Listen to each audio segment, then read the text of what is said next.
Overflows. Dimensions of sex and intelligence. Insights into life, love, and light by Nivedita.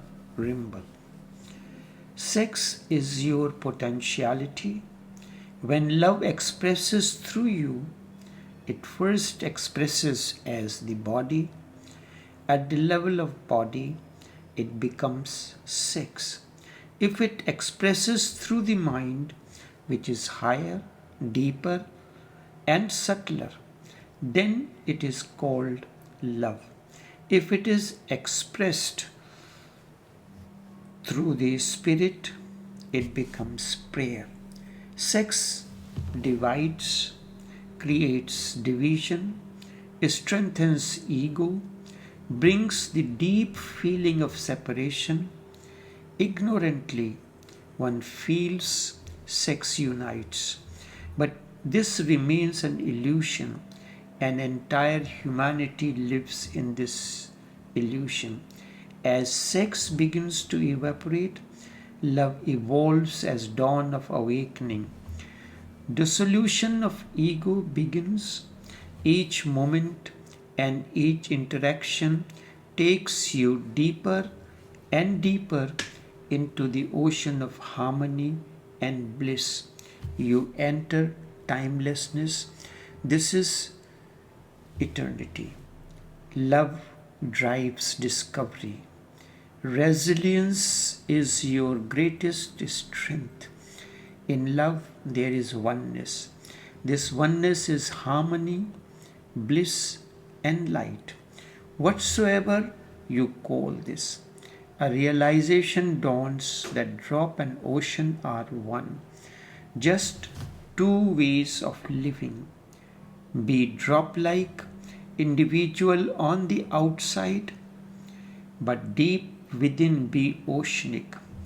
Be drop-like, individual on the outside, but deep within be oceanic. Your consciousness is oceanic. Interact through such ocean or interact through such oceanic or cosmic consciousness. Only then you can realize what life is. Only then you can realize what life is. You see the glimpse of light. Love has bridged life to light. A new way of living dawns. Be the change you want to see. Be the change you want to see. There are three dimensions of existential bioenergy: life, love, and light. Through meditation, that light becomes a reality in you. You start living out of time. You start living out of ego. Sex is your life. Ego is your mind. An aspect of mind like intellect and memory. Sex is the only energy that gives you hints that there is something which you cannot control. Money you can control, politics you can control, the market you can control, knowledge you can control, science you can control, morality you can control. Somewhere, sex brings a totally different world. You cannot control it, and the ego is the greatest controller. It is happy if it can control. It is unhappy if it cannot control. Thus starts a conflict between ego and sex. Remember, it is a losing battle. The ego cannot win it because ego is just superficial.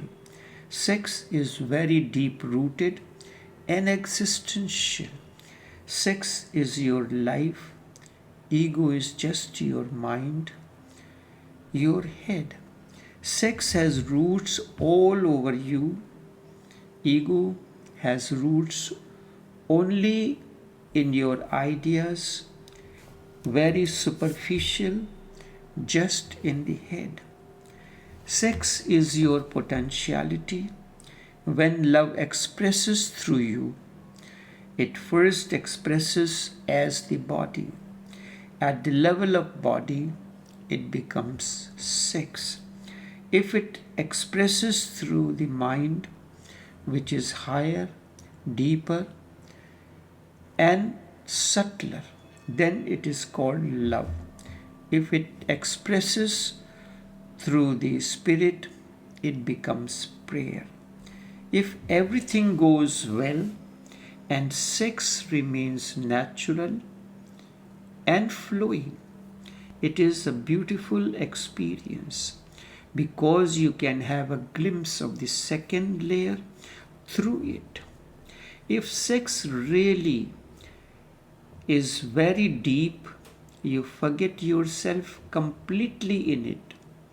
You can even have the glimpse of the third layer through it. And if sex becomes a total orgasmic experience, there are rare moments when you can even have the glimpse of the fourth, the Turiya, the beyond mind, through it. Gurdjieff had called this as the fourth dimension. You will realize when you are given anesthesia, you can count up to 3.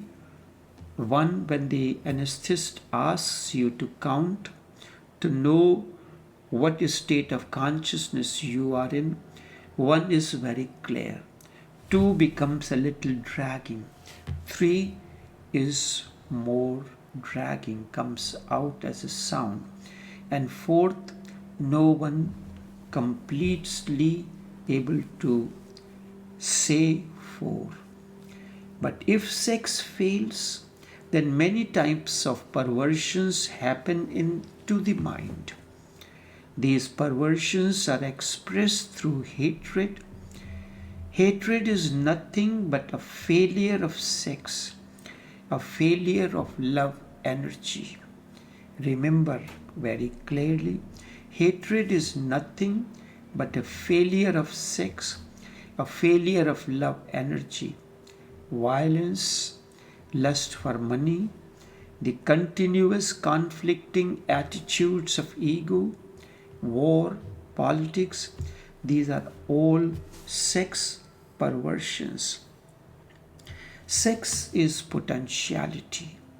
You feel it showering on you. You do not seek and search for it. But when you miss it, then a great urge arises to seek power. Then war continues, violence is born, hatred, anger, and 1,001 types of perversions as well. There is a direct relationship between sex and intelligence.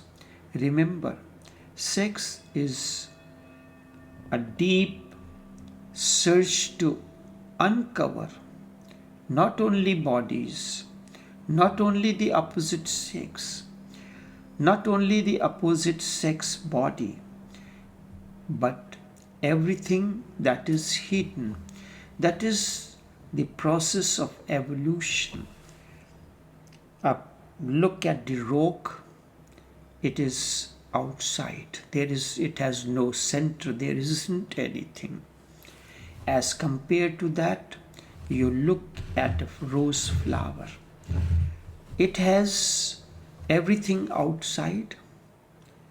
Its petals are very thin, but along with this, there is something within it that is expressing itself through its luster, through its grandeur, through its fragrance. This is the second layer of evolution. The third is when you look at at it. But when you are looking at the rose flower, you are looking at it. It is not looking at you. This is objectified. Rock is different because it has no center. It has no anteriority. When you look at a peacock, you are looking at the peacock. Peacock also looks at you. This is the next layer of evolution.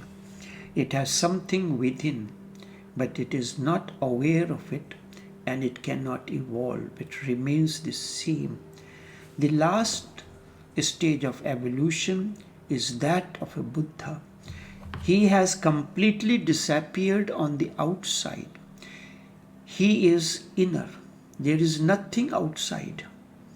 When you look at a Buddha from outside, you will find him just an ordinary person, and even the ordinary person may look more attractive, but he is not. So sex is the source. Sex can give you, there is a direct relationship between sex and intelligence. Sex is a deep search to uncover not only bodies, not only the opposite sex body, but everything that is hidden. Sex is the source. Sex can give you the answers to what the reality of life is, because sex is the most alive thing in you. The more sexual a person is, the more intelligent he will be. So really, it happens that the more sexual a person is, the more inventive he can be. The more sexual a person is, the more intelligent. With less sex energy, level of intelligence too will be less. And with more sexual energy, more intelligence is possible. Sex is deep search to uncover not only bodies, but the opposite sex body, but everything that is hidden. Sex is the source. It can give you the answer to what the reality of life is, because sex is the most alive thing in you. Mind is the most dead thing in you, and sex the most alive. That is why mind is always against sex, and mind is always suppressing it. Both mind and sex are enemies. Mind is a dead thing, and sex is the life force. They go on fighting, and whenever you move into sex, the mind feels frustrated and says it is wrong. Do not move into it. Mind becomes the mind becomes morality. It becomes Puritan. Mind becomes the priest. It goes on condemning sex. All that is alive, mind goes on condemning, and all that is dead, mind goes on worshipping. Psychologists say love is nothing but foreplay to sex. They are right, because they have no other specimen to study. They study you, and then they come to the conclusion that love is nothing but a foreplay, just creating a situation in which sex can happen, nothing else. So sex has happened, love disappears. This is just like when you feel hungry, you gravitate towards the food and look at the food with enchanted eyes. But when your hunger is satiated, you look away from the food, all enchantment is lost. So when you love your wife or your husband, love is just an etiquette to enter sex, because it will be too rude to start otherwise. It just plays like a lubricating agent, and when sex is satisfied, husband moves to his own side of the bed and goes to sleep. He is finished. All the enchantment is gone. Enough for now.